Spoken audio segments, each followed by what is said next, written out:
What's going on, guys, and welcome back to another video on MMAUnhinged. Today we're going to talk about some fights with my man Oscar over there in America, Chicago. How's it going? It's going excellent. We did not have a show last week. We could not sort the schedule out, but nonetheless, the UFC did not have an event last week, and you know what I have to say about that. Those Saturdays suck, man. They're just not as good. And now the UFC's back, and yeah, I'm very thankful for it. And I think the main event will be a war because Kelvin Gastelum will not back down, and Jared Cannonier likes to go for knockouts. So I think that's going to be makings for a spectacular main event. Yeah, a spectacular main event that we do have on our hands this weekend. But a spectacular main event that we did have a couple of weeks back now that we didn't really get to recap, and that was Cyril versus Derrick Lewis. We'll quickly talk about the main event. Cyril looked to the press as ever. He now is the interim heavyweight champion of the world, and he will now take on Francis Ngannou for the undisputed championship of the world. So what's your thoughts on Ngannou's performance and a fight that's going to happen next? Ngannou versus Ngannou. Yeah. The strike discrepancy was wide in this one. I knew win or lose, Cyril would have more volume than Derrick Lewis, and it was insane what the numbers looked like when the fight ended. And Derrick Lewis was very timid. He was very gun shy. As soon as he walked out, I was thinking, is he focused or is the pressure from being in his hometown getting to him? And I just think that this was not the night to beat Derrick Lewis in a fight against Cyril. Cyril was too good. His footwork was excellent. He did not take any unnecessary risks like I thought he would. And also, he really picked his opponent apart in Derrick Lewis. Derrick Lewis, yeah, I don't think he was that mentally strong that night either. As soon as he started getting hit really hard by Cyril, he was claiming it was an eye poke, and then eventually he just folded over and started taking the shots that ended the fight. I was not impressed with Derrick Lewis at all, and Cyril was supremely impressive. So impressive that now he swayed me to pick him against the current undisputed champion, Francis Ngannou. And I think that's a huge fight. And Cyril has all the potential in the world. And to think he made his debut in professional MMA 3 weeks after DC knocked out Stipe the first time around, that's remarkable. And he's only going to get better. That's what's crazy. If you're going to get Cyril get him now. Get him now, because in the future, he's going to be a force to be reckoned with pretty much anybody. You mentioned in there at the start the strike differential. Off the top of my head, maybe 108-8, I think it was, something like that, which is ridiculous an amount. But yeah, as you mentioned, Ngannou looked spectacular. Didn't rush his work, which we know he wouldn't anyway. He's a technical fighter. He picks his shots, and he picked his shots incredibly against Derrick Lewis. And as you mentioned, Derrick Lewis, kind of folded. It looked like his head wasn't there that night, as you mentioned. It looked like he was trying to, get in the way of the fight. As you mentioned, he didn't really look focused coming out. He was trying to blame the eye pokes, and maybe the eye pokes got into his head a little bit because it was the first or second round. There was quite a few eye pokes from both men. So whether that got him railed up, but it just didn't look like the vintage Derrick Lewis that we were looking for. We were looking for a Lewis that goes out swinging bombs, swinging haymakers, but maybe the occasion, the moment got to his head, and he did perform. There was something else on my mind. Oh yeah, Ngannou versus Ngannou. You said there that you're going to pick Ngannou in this fight, and I believe he is the favorite heading into the fight. Slight favorite. A slight favorite. So not only will you choose him, the odds makers have gone as the favorite for this fight, which is crazy because as Ngannou is the scariest heavyweight that we've ever seen inside the UFC. All it takes is one shot, and that's it, lights out, and it could be game over. Which is interesting about this fight is that they're former training partners. There's footage out there that you can look at, but I really wouldn't take that in consideration because, as we mentioned, as we've seen in the past, Corey Sandhagen beat TJ Dillashaw in sparring, but TJ Dillashaw beat Corey in the fight. There was rumored that Cody Garbrandt had got the better of TJ Dillashaw as well, but TJ Dillashaw got his footage. He released footage, and it still didn't. Exactly. The fight and sparring is just totally different. There is some sparring footage that I've looked at. Yes, it's very competitive, but it's going to be a great fight. Garn has to stay perfect for the whole of the fight, but which we know he can do. He's been that several times, and that was another occasion. And the future is very bright for Cyril Gane. And I think with the UFC looking to expand, especially in Europe, especially in France, I think he might be the guy to wave that flag up proudly and do very well while doing it. I think this would be the perfect fight. I would love to pitch this to UFC. A perfect fight in Ngannou versus Gane for the heavyweight championship of the world in Paris. That really would be good. What was you going to say? Sorry. No, I had nothing to say. All I have to say is that the main event this Saturday is going to be very interesting. Let's break it down for you guys. Jared Cannonier, ever since moving up to middleweight, has only lost once. He lost to the former champion Robert Whittaker, and Kelvin Gastelum, the former welterweight. Ever since he moved up, he knocked down most of his opponents. He was having competitive fights to begin with, but after a while, it just wasn't looking too good for him. And he's lost 4 of his last 6. But let's be fair, he lost to some of the best fighters in the world in that weight class. So I won't take too much away from him. He's only 29, which is remarkable. Jared Cannonier is 37, so that might be coming into play here. But at the end of the day, Kelvin Gastelum has never been knocked out. And Jared Cannonier, he tends to win by knockout. So if he can't put away Kelvin, he's probably going to be gassed out. He's never fought in a 5-round fight. He fought Jack Hermanson in a 5-round fight, but that one did not go past the second. So I think Kelvin Gastelum's 5-round experience will come into play here. And Kelvin Gastelum, just this year, it was this year when he fought Ian Heinisch, and what was the main tool he used? His wrestling. So I think if he uses his wrestling here against Jared Cannonier, which Jared Cannonier, his wrestling has definitely improved, but let's be honest, it's not incredible. In the Glover Teixeira fight, he got out-muscled. And can Kelvin Gastelum out-muscle him? I don't know, but we'll have to see him get in there. And one thing to watch here with Kelvin Gastelum is if he respects Jared Cannonier too much, because he was gun-shy in that Robert Whittaker fight. He really didn't have much confidence, and he got schooled in that fight. We thought that fight would be ever so slightly more competitive. It was not. And Jared Cannonier, win or lose, he puts a beating on Kelvin Gastelum, does he not? Yeah, this is going to be a great fight. You were mentioning when Gastelum loses, he's lost to some of the best in the world. As you mentioned, Whittaker, Israel Adesanya, Jack Hermanson, and then obviously you've got Darren Till. Some crazy elite fighters. If you look at Kelvin Gastelum's resume, from his losses to his wins, he's fought killers back to back. You got to rate this guy's his heart, his dedication, his mentality. But yeah, as you mentioned there, Cannonier has to get the knockout. Usually gets the knockout when he wins. When it tends to go to the 3rd, the 4th, the 5th round, we see him getting on the other side of the decisions as well against Whittaker. Cannonier came out this week and said that he thought he got robbed by the judges in that fight. Yeah, well, he's mentally undefeated at middleweight. That could be something that could help out Cannonier here. But Cannonier, he was very egotistical coming into that Whittaker fight. He was saying he was going to be on the level of Muhammad Ali. He was saying he was going to get the UFC belt and get every gem on it. He's very confident in his abilities, and he's getting a little older now. And I think it's, it might be now and ever for Jared Cannonier.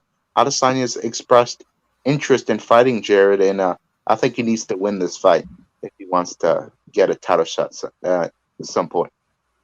Yeah, as you mentioned there, he's 37 years old, which is crazy as well because if you look at the physique on him, he looks young. As while we're talking about age, Kelvin Gastelum's only 29. I feel like I've seen him fighting for years, decades now. It's crazy for how long he's been inside the UFC. I can't remember which TUF season he would have came around, but off the top of my head, I can't really remember. Yeah, me neither. But talking about TUF, we'll be talking about that a little later. But for this main event, we're gonna see Kelvin Gastelum's chin get tested, and there's a first time for everything. So Jared Cannonier could knock it off, but at the end of the day, I will pick Kelvin Gastelum to win this by split decision.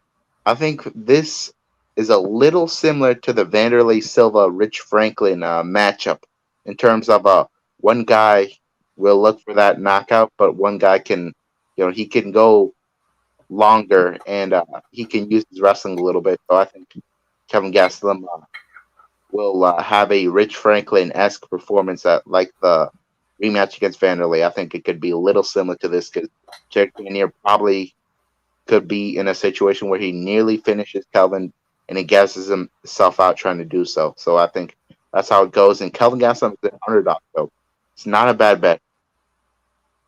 I agree with you. I also feel like Kelvin Gastelum is going to win this fight. I feel like in the first 2 rounds, that's where Cannonier has his best opportunity to win, where he has the chance to stop Kelvin Gastelum. But we've seen Kelvin Gastelum in the past. This guy, he's a Mexican warrior. He's took some of the best shots on the chin and kept on walking forward. If you look at that Israel Adesanya fight, in that 5th round, incredible how he just kept on coming. This guy is an absolute warrior.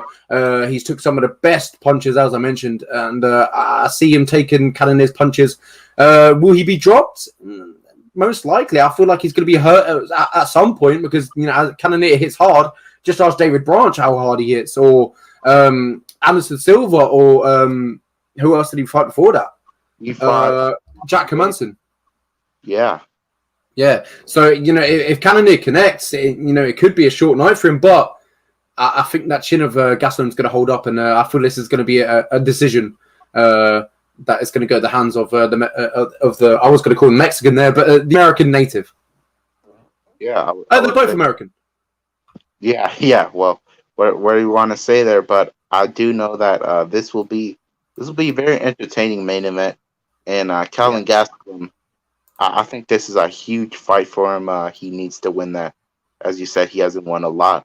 And moving on, we're going to talk about the co-main event here between Clay the Carpenter Guida and Mark the Olympian O'Madsen, and this is going to really be all about, can Mark O'Madsen keep on taking down Clay Guida into that 2nd round? Because Mark O'Madsen, he really just looks to get control time, and if he can't do that against Clay Guida, he's going to get pieced up on the feet. Clay Guida just beat Michael Johnson, and a lot of that fight actually took place on the feet. He was piecing up Michael Johnson.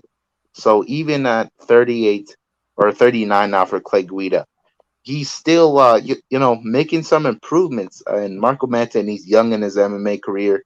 He's 36, so it's not a huge age discrepancy here. But Mark O'Madsen, he's very inexperienced in MMA, but a silver Olympic medalist, that's not to be thrown away in this equation. And I think his wrestling definitely will pay off, and he will get a unanimous decision here. But Clay Guida, don't get me wrong, Clay Guida will win that 3rd round if it gets there.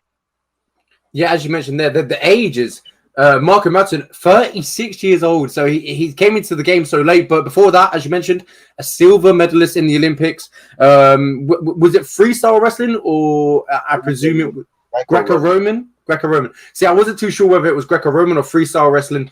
So here's a silver Olympian, a silver medalist in the Olympics that has just finished in Tokyo. But yeah, he's a silver medal. The wrestling is incredible. 10-0. He's perfect against Clay Guida, who's 39 years old. He's been in the UFC for decades. This guy's incredible. There's one thing that we know about Clay Guida. His cardio is incredible. He keeps on going. You're always going to have a burp in the corner. with Clay Guida. If it gets to the corner, man, he's gonna burp. You know that. If there's a bet on that, please bet on that. Yeah, I would. Marco Manson. Let's talk about his fight that he had against Austin Hubbard, who's on this card as well. Austin Hubbard nearly finished him in that third round. Marco Manson was really gassed, and yeah, that was not the best performance from Marco Manson like he had in his debut. I don't think Marco Manson can finish Clay Guida here. It's not like he's a great submission artist or a huge knockout threat. Clay Guida, on the other hand, he could get a finish in that third round, where Marco Manson will be huffing and puffing.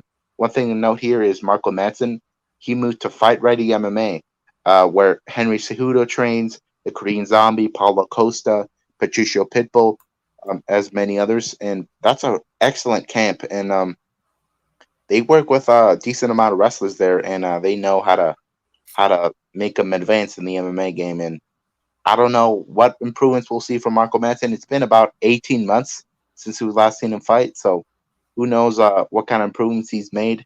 I know he faced a lot of adversity. He got COVID really bad. His wife was going through a lot. There was a black mold infestation in their house. A very crazy situation in the Manson household recently. So we don't know how badly that would affect his performance, but I just think that wrestling is off the chain. And if he can stay disciplined with his cardio, I think he probably gets it done. But Clay Guida could upset him here. Yeah, I think Marco Manson gets this one done.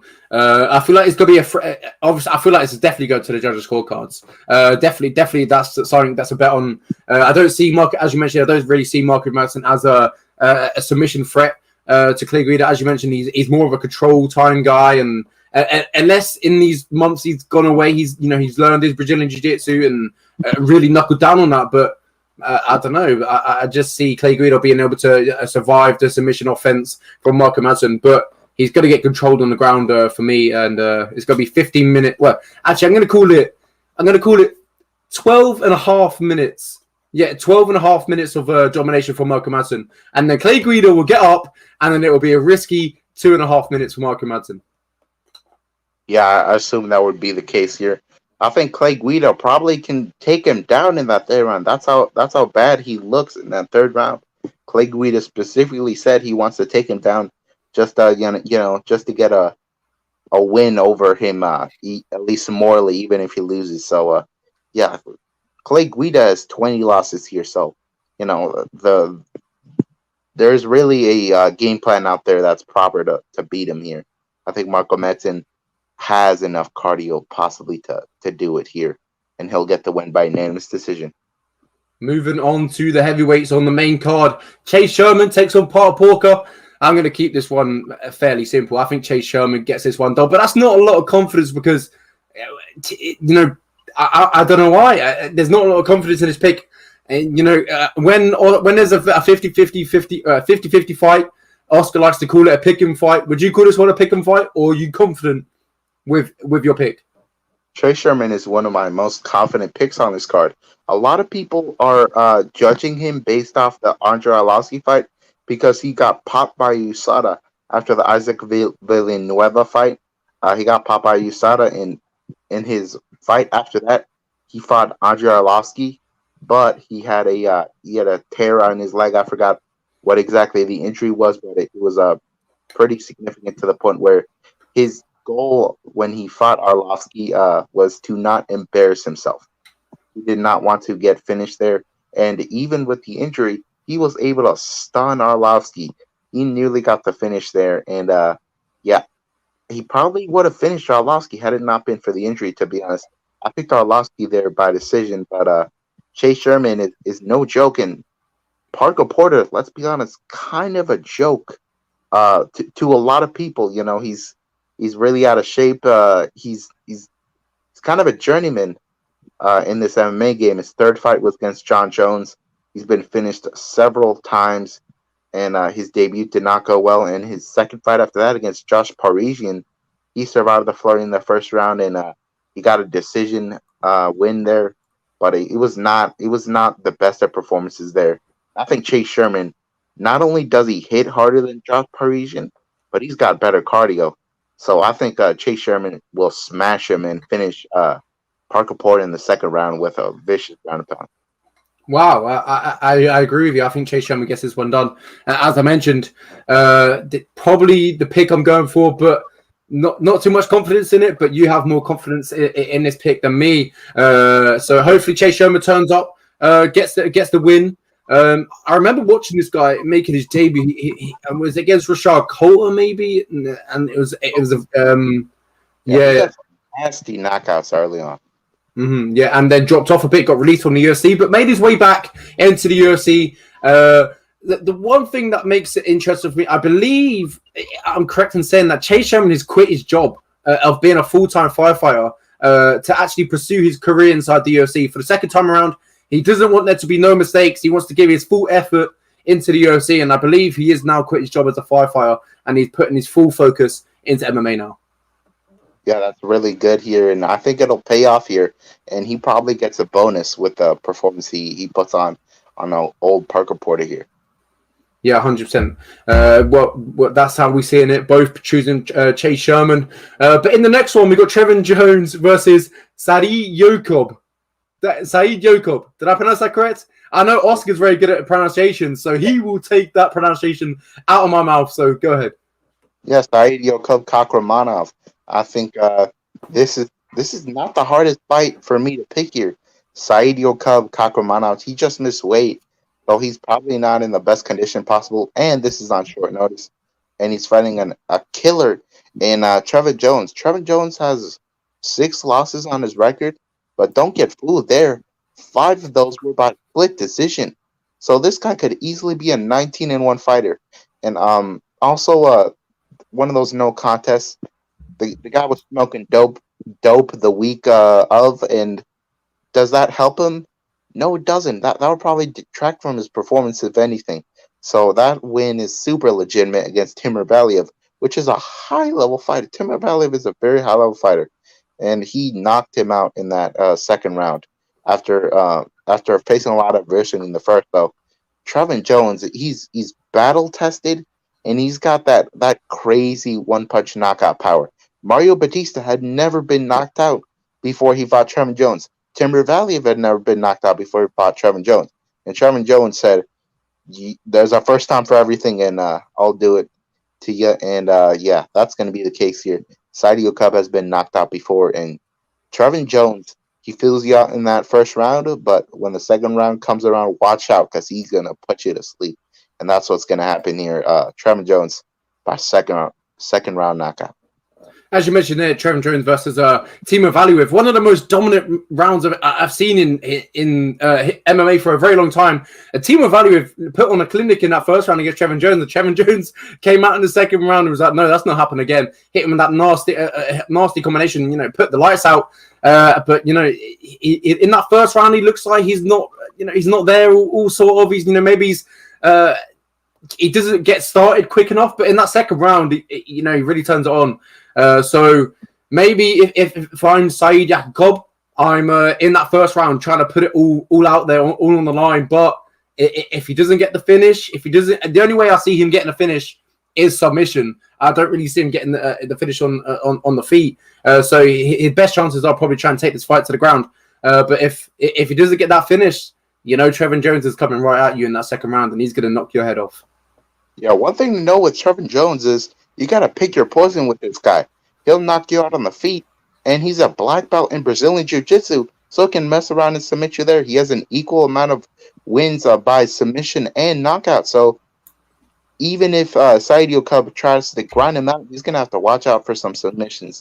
And Saeed Yokob, who knows how his cardio is going to be after a tough weight cut, being on short notice. It's not looking good for Saeed Yokob, and I think he's going to go to sleep. Well, still on the main card, we've got Vince Paschall versus Austin Hubbard, someone who's been on the show right here on MMA.Unhinged. So it's fantastic to see such a fighter on the main card. He's a fantastic prospect. And I'm still calling him a prospect. He's still got a lot of potential in his career. Yeah, he's still growing. And my goodness, the UFC has done him no favors in terms of matchmaking. They give him grappler after grappler after grappler. And Vince Paschall considers himself a striker, but he really likes to mix in those takedowns, and I think mixing in those takedowns will win him this fight. Uh, Austin Hubbard, he's gotten taken down multiple times before, and Vince Paschall, he looked pretty darn good against Jim Miller.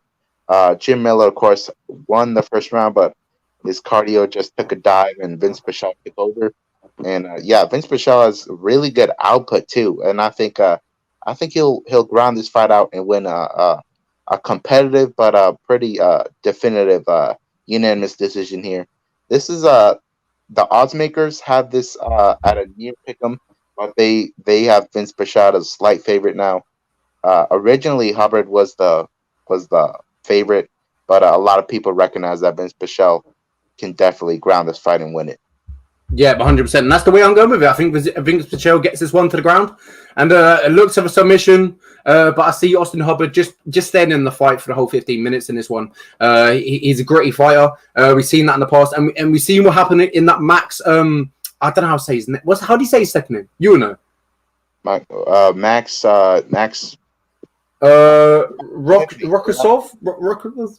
Rokosov. No, yeah, I honestly didn't watch that fight, so I can't tell you. Yeah, when there was like he was when he went to the corner, he said stop the fight, and his corner was trying to like get him to fight. I remember Rokshpov or something like that. Yeah. Oh, even Oscar can't pronounce it. That's how you know it's a difficult name. Yeah, he made the guy quit. And he really put a beating on him, and that shows you how dangerous Hubbard is. We just talked about what he was able to do to the Olympian Marco Madsen when he fought him in that third round. He stunned him badly, and he was looking a little sharp. And in his last fight against Dakota Bush, I did not pick Dakota Bush to win that, but I knew it would be competitive because Dakota Bush has a wrestling background. But that was not enough. But the difference between Dakota Bush and Vince Paschall is Paschall has a lot more experience and better striking. So, that will take him far against Hubbard, I believe. Yeah, if you look at Austin Hubbard's losses in his UFC career, Joe Solecki, Marco Madsen, David Ramos, they've all got something in common, and they're all grapplers. Yeah, the UFC does not care about building this guy at all from the looks of it. And Vince Paschall, he's 38, but doesn't even have 20 pro fights, so, it's better than a lot of 38-year-olds in terms of mileage. And he moved to Factory X with Anthony Smith, Brandon Royval, Dustin Jacoby, the likes, and there's a lot of young guys over there to test him and to make sure he's ready to compete against those young guys. Well, we both agreed that Vince Paschall will get this one done. But you mentioned a name there, Brandon Royval. So that's a perfect segue into the next fight. Alexandra Punjota versus Brandon Royval. Still on the main card. First fight on the main card, according to Tapology. Whether that changes or not, I'm not too sure. But Brandon Royval is finally back. A character that really, burst onto the scene with his fight against Kai France. That was a crazy fight. And then his fight... against who did he lose to? Brendan Moreno. And man, he really put himself on the scene because he's so entertaining to watch. Do you feel like this is going to be a fight where he's going to drag it into a war, his sort of fight, or are we going to see a finish? I think we will not see a finish in this one. Both guys have a really good Brazilian Jiu-Jitsu. They've rarely been submitted, if at all. Pantoja has never been finished in a professional fighting, and that's pretty crazy considering the guy's wild style. A lot of people talk about how wild Royval is. Don't get it confused. Pantoja, he likes to throw those haymakers, and he loves to go chase those submissions as well. So I think this is an excellent matchup. There's no doubt in my mind that this will be the fight of the night. These guys will have an excellent scrap, and I believe the people picking Royval are just banking on something wild happening, and they're ignoring the fact that Pantoja is probably he's probably the better grappler and the better striker. Royval, he's said it on multiple occasions. He's a bonus chaser, and what you have to do to get a bonus, is put yourself in danger. And I think against Pantoja, it's gonna cost him a decision. Royval just hopes to win the fight. He puts it all out there and he hopes that finish falls in his lap. And I don't think Pantoja will allow that. Pantoja admitted that now he's really chasing wins now. He claims that back then he would just go to fight just to fight, just to have a entertaining fight. He really loves fighting, and so does Royval. These guys are gonna really go at it, and at the end of the day, Royval will really learn that these wild bonus chasing tactics, they don't always work, and especially against a guy who beat the current champion twice. Put some respect on Pantoja's name, man. I think a win here could get him a title shot as well. Yeah, and you mentioned that Punjota spoiled the party for Manel Cap. Manel Cap made his anticipated UFC debut, and Punjota said, no, thank you. I'm going to steal all your hype, and that's exactly what he did. And as we know how good Manel Cap is, we see that in his recent fight against Odie Osborne. But yeah, as you mentioned, Punjota, you mentioned there, you said he beat Davison Figueiredo twice, but no, it's not Brandon. Oh, Moreno. Oh, yeah. He beat Brandon Moreno twice. But that was the pre-UFC release Brandon Moreno. Yeah. But I would love to see a rematch, and it would still be competitive, in my opinion. Yeah, 100%. I'd definitely love to see it. In this fight, I'm also agreeing with you. I'm going to go with Punjota in this fight. But yeah, a fantastic fight on the card. I'm looking forward to it. The next one, Oscar is going to take it away. He's going to explain to you who's going to win this fight. Luis Saldana versus Austin Lingard. Who have you got, Oscar? Yeah, I have Saldana here. If you watch The Ultimate Fighter, you know Vince Murdoch. And my goodness, Vince Murdoch got pieced up against Luis Saldana. He got finished with a brutal front kick in the third round. And Austin Lingard, on the other hand, he had a lot of hype coming into the UFC, but he failed to deliver against Yusuf Zalal. Zalal fancies himself a striker, and what happened there? Zalal put on a wrestling clinic against Austin Lingard, so Austin Lingard has a lot of improving to do. So does Saldana. In my opinion, Saldana is 0-1 in the UFC. His debut fight against Jordan Griffin, that was a loss in my book. Jordan Griffin had him in a tight rear naked choke in the second round, and he was going to go to sleep if he didn't tap. But he was saved by the bell, and he got a little more volume just to get the judges nod there. But that's not a win in my book. And on the Lingo side, he dominated Jason Kilborn, nearly finished him. But yeah, not a good look. Besides that, when you're getting dominated by Zalal on the ground, so Lingo could knock him out. He could submit him, but I think Luis Saldana is a really durable guy. His submission defense is not the best, so that would be Lingo's best shot at winning this. But yeah, if he doesn't get a finish, Lingo will get outpointed in this one.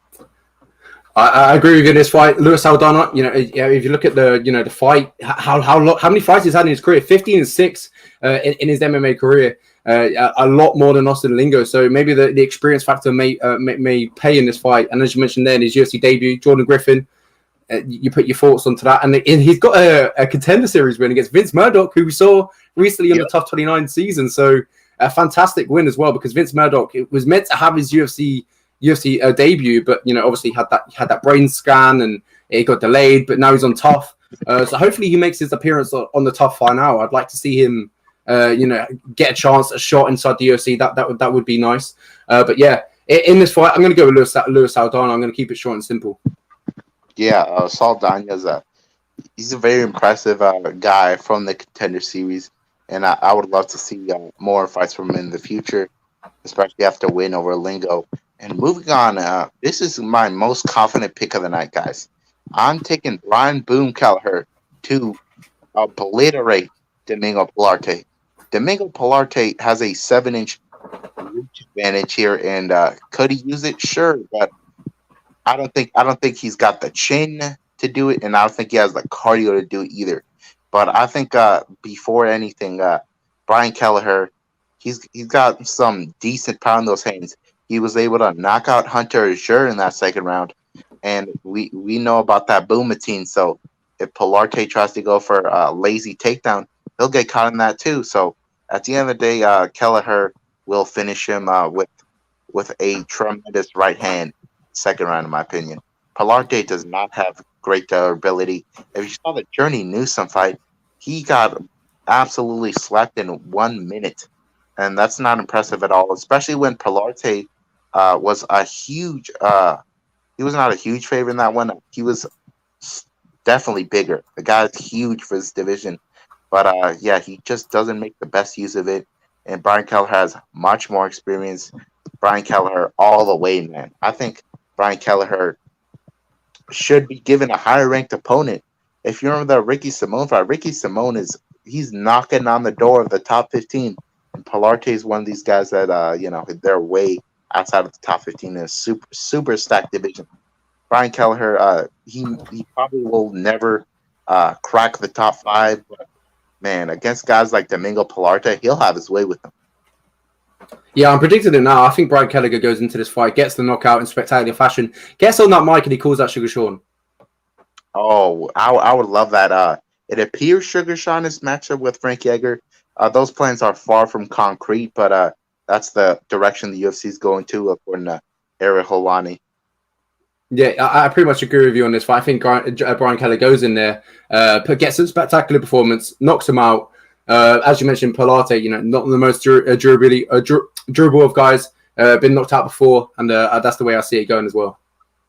Yeah, I believe that we're gonna see Pilarte look probably worse than ever. He's been having a really long layoff, and man, I don't even know if he's UFC level here. And Kelleher is gonna test that chin, and I just don't see a world where Pilarte can win a decision or a decision here. I think it's not going to be a good night for Pilarte fans if they're out there. And Pilarte, he actually beat Adrian Yanez and Vince Morales. Those wins have aged very well, but Yanez was very underdeveloped back then, and he would probably finish him if they fought today. So yeah, really good spot to bet if you want to do so on Brian Kelleher. He's not even a 2-1 favorite, so go ahead and do it, guys. It'll pay off, and we'll move on to another bet that probably pays off too. Beya Maleki against Josiah Nunes. Beya Maleki is really big for this division. She has a 7-inch height and reach advantage, and when you see stats like that, it's very rare that the smaller fighter wins. It's hard to overcome. Josiah Nunes, her wins are not impressive. Her opponents, not only do they not have good records, but they have terrible gas tanks as well, and she capitalizes on them in once they gas. And yeah, she's a poor man's Jessica Andrade with a worse ground game. So not only she undersized, I would say underdeveloped as a mixed martial artist. I don't know. I really don't know why they signed her, to be honest. She probably just has a lot of knockouts and like, all right, that looks good on paper. Let's put you against terrible matchups.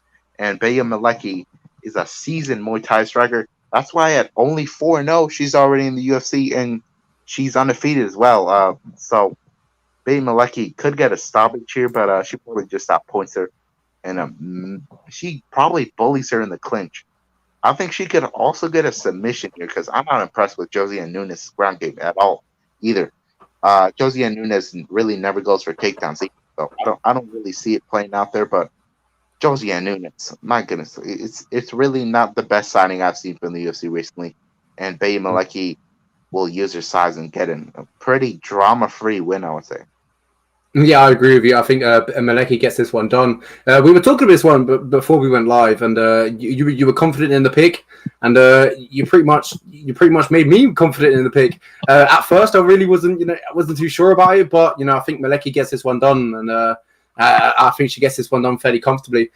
If you see, she made her pro MMA debut on the TUF show, which is incredible, unheard of, but she has that Muay Thai background and.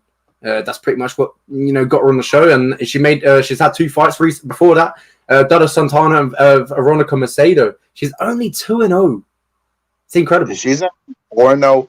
I see a difference between the records on Tapology and Sherdog. So I'm seeing they acknowledge her as 4-0.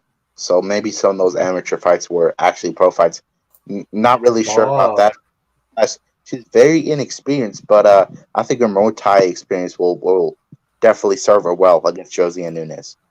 100%, I agree with you on this fight. Well, not too many fights left to go on the card. We're going to move on to the light heavyweights, which is going to be two powerhouses. You've got William Knight versus Fabio Scherrance. Oh man, this is going to be one to see whoever connects first. Is that correct for me to say? I actually really disagree on that. Oh, Fabio has all of 0 knockout wins, 0, and William Knight he only has 1 decision win, and all those other wins they were by knockout. So this power discrepancy here will definitely be shown up. But I think Fabio Scherrance is probably the more educated striker. It's hard to say, but William Knight, he did not look good at all against Down Jung. He was massively undersized in that one. He got big brothered, if you would say, in that fight. He got dominated. His wrestling didn't look great, and that's come Down Jung. He's not a really good wrestler either. So I think Fabio Scherrance can take the fight to the floor and win a close fight. I have like no confidence in this fight whatsoever. I'm picking Fabio Scherrance because he's the underdog here, and I don't think William Knight is worth the price to pay for being a favorite, especially after only 4 months ago. He didn't look good at all on the ground. He looked amateurish on the ground. So when you see a guy with a skill that deficient, you have to pick against him. Well, I'm going to go with him. I feel like William Knight will get this one done. Fabio Scherrance has been knocked out before against Alexis Samor. Yeah, that's the one. That's the one. I'm so bad with pronouncing names. You know this already, Oscar.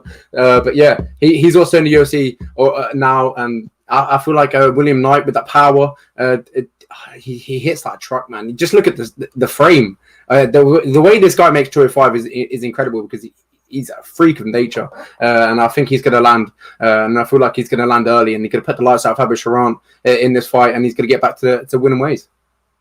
All right, well, that definitely could produce a finish. That's going to be the told you so fight of the week for you, ladies and gentlemen. The winner can brag on the show next week, and somebody that was not bragging after the last fight was Roosevelt Roberts. He has not been looking that great as of late, but he was fighting Jim Miller and Kevin Kroom, two guys that are pretty slick on the ground. And that's who he usually loses to, guys that are super slick on the ground. And Ignacio Bahamondes is not slick on the ground. In fact, he's been submitted twice. And Roosevelt Roberts, one very notable thing on his record is he finished a guy that Khabib was unable to, Daryl Horcher. Remember when Khabib was supposed to fight Tony, I believe, and Daryl Horcher stepped in, and Khabib was unable to finish him, but Roosevelt Roberts was. So I think Roosevelt Roberts he's not the best at grapplers, but I'm really not impressed with what Ignacio Bahamondes has been able to do on the ground, especially against guys that are definitely smaller than him. Ignacio has really good volume. He's a very scary striker to fight with that reach and height, but the guy that matches him is Roosevelt Roberts. These guys usually have height advantages, but Ignacio has a slight one in here, but it's really not going to matter. I think Roosevelt Roberts will win this on the ground, but if it stays on feet, Ignacio can definitely outvolume him. Ignacio had a learning experience against Sean Makdessi. That's one of my contenders for fight of the year, by the way. That fight was very close. Both guys fought their soul out, and I think this is going to be one where we could see a finish, and I think there will be. I think Roosevelt Roberts gets that second round submission. Yeah. As you mentioned, we've seen a lot of submissions in Roosevelt's career. For being a guy who's very long, very rangy, likes to strike, he's got a lot of submissions, and most of them come either guillotine or rear naked choke. So, as we've seen in his UFC debut against Daryl Horcher, as you mentioned there, he likes that guillotine choke. So, would this come into factor? I'm not too sure, but. Both guys are very long. I feel like that's going to cancel each other out in this fight. I feel like it might be a little bit of a chess match, chess match on the feet. Maybe both guys being very timid to strike. But if it does get to the, as you mentioned, if it does get to the ground, I'm favouring Roosevelt Roberts in this fight. Yeah, I would agree so, and I think that's going to be a fun scrap there too. Both these guys, they like to get finishes, and they both got in bonuses in their previous UFC performances. And we'll move on to the first fight of the night: Ramiz Brahimaj against Sasha Polotnikov. I'll be sweet and short with this one. I think Sasha Polotnikov has some of the worst submission defense in the UFC. Sasha Polotnikov, he got submitted by Impa Kasanganay.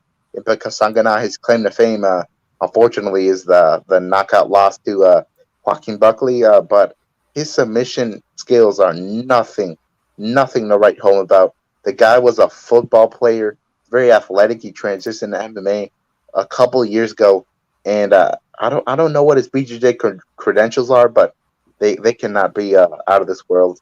And what he did to Sasha Polotnikov, pretty impressive. Sasha Polotnikov has been knocked out multiple times before. He almost got knocked out against Louis Kosey in his UFC debut. That was a war. That was an awesome fight. But Sasha Polotnikov only won that because Louis Kosey's cardio did not hold up. And I think Ramiz Brahimaj has slightly better cardio than Kosey, and he has a much more disciplined style. He doesn't just try to uncork bombs on guys early and win the fight like that. He wants to take it to the ground and submit him. I think he gets a quick rear naked choke in the first. I agree with you, as you mentioned there, as Sasha getting submitted against Impa. It doesn't look great because, as you mentioned, that was Impa's first submission on his record. So if you're looking at that, red signals already, and I agree with you. I think Ramsey gets this one done in the first round. I see him getting the fight to the ground as soon as possible. And if you look at his record, most of his wins do come via submission. So it could be a quick night for Ramsey, and that's the way I'm going. I'm favoring a submission win in the first round.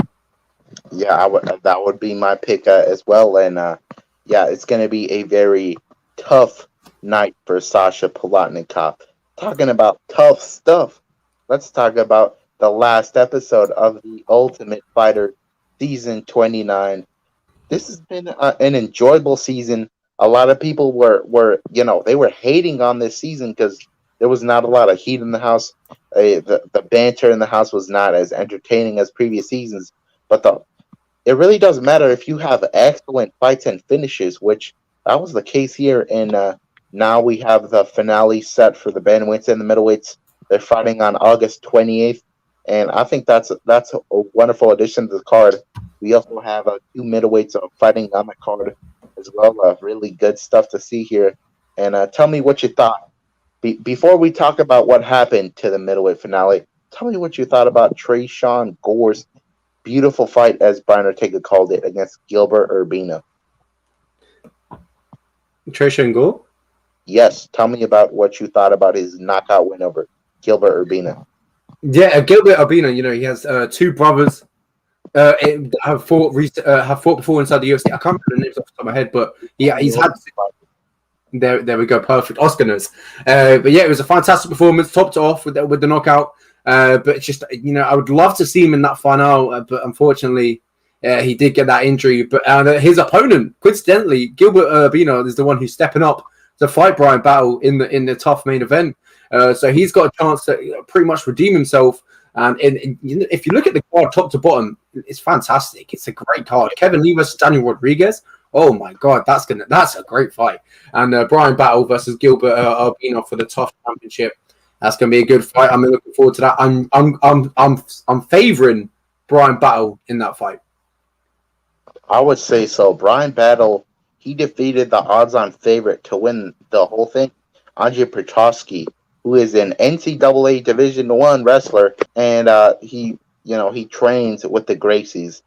And he's very impressive on the ground, but that was just not his night. And we were able to see Brian Battle submit the guy who touts himself as a grappler. So very impressive win by Brian Battle in the TUF house. And this will be a situation where we see a guy who's undeserving of being in the finale. I don't think this has ever happened before. A TUF finalist pulling out. Gilbert Urbina is stepping in, and Gilbert Urbina got brutally knocked out against Trey Gore. Like, that was a nasty knockout. He got knocked down multiple times, and at at a certain point, his body cannot take it anymore. And Brian Battles, he's got to be the better striker here on the ground. I really don't know who has the edge there, to be honest. We didn't see them be on the ground too long, but I think Brian Battle pieces them up on the feet and gets a unanimous decision. Yeah, I agree with you. Middleweight as well. We got Ricky Churasov. Oh man, I'm so bad at pronouncing names. We know that. Ricky, how would you pronounce that, Oscar? Tercios. It's pretty easy. Tercios. Yeah, Tercios. Yeah, you said easy because you're good at that stuff. I'm no good at that stuff. Against Bridie Highstand. I know. I got that one. Yeah. That's a fun one as well. Ricky Tercios has been having some of the best fights in the house. So has Brady Heastan. Those guys, they love to fight. You can tell. And Brady Heastan, he's only 23, I believe. He trains with Michael Chiesa, so he's no chump on the ground. And what he did at Josh Reddinghouse is very impressive. Josh Reddinghouse knocked out Sergey Morozov. That's a big win for Brady Heastan, especially being so young. So I think he's going to be a top 10 fighter in the future. That's how good I think he is. But I don't think he's quite ready to hang in there with Ricky Tercios, who was able to stuff those Ludovic Shivlovian takedowns, and he was able to strike him on the feet and hurt him. And I think that's what happened here. Ricky Tercios gets the decision. We'll go a little more in depth with those breakdowns, but my goodness, has it been a good tough season in your opinion? Because a lot of people, let's be honest, they didn't even check it out. They were just dismissing it because Ortega and Volkanovski didn't have beef. Yeah, they might not be the most interesting as coaches personality-wise, but I thought they did really good on the show. It was good to to see them in action as coaches. I thought the pranks they did was cool and funny. It made the show a little bit more interesting. And the contestants on the show too. Now they've been on TUF. That that's pretty much their career. They've got that on their their CV, their resume. So if they don't make it to the UFC next, wherever they land up next, it's going to be a bit bigger than where they was before. So all respect to the contestants. They fought their heart out, and I'm looking forward to the fight now. And my odds-on favorite for the middleweight was Andre. We both had Andre, and bantamweight I think was Vince Murdoch. Yeah, both guys got finished. Isn't that crazy? That's how crazy this Ultimate Fighter season was. So if you haven't seen it, check it out. And if you're gonna check out anything, just watch that Brady Heastan, Josh Reddinghouse, and Tercios versus Shivlovian. Those fights were awesome. And I feel like these guys are gonna get a lot more respect once they show what they're worth in the UFC octagon. And that about wraps it up, guys. That was a really fun episode, and there was a lot to talk about, and there'll be a lot to talk about next week. We'll be previewing that let me think. What's the card? Yeah, my goodness, Edson Barbosa against Giga Chikadze, and of course the finales. That's about it, guys. Yeah, and there might be a few surprises on the way. Maybe I'll get a few contestants that were on the show. On the program, that would be good. I would like to see what their thoughts on the show. Maybe some cool stories in the house. That'd be good. So I'll definitely try and get that materialized. So if that comes out, well, that's gonna be a treat for you guys. And moving on to the next show next week, it's gonna be a great show. I'm looking forward to talk to you, Oscar, once again, and moving on. Yeah, that about wraps it up, guys. Make sure to enjoy the fights. Yeah.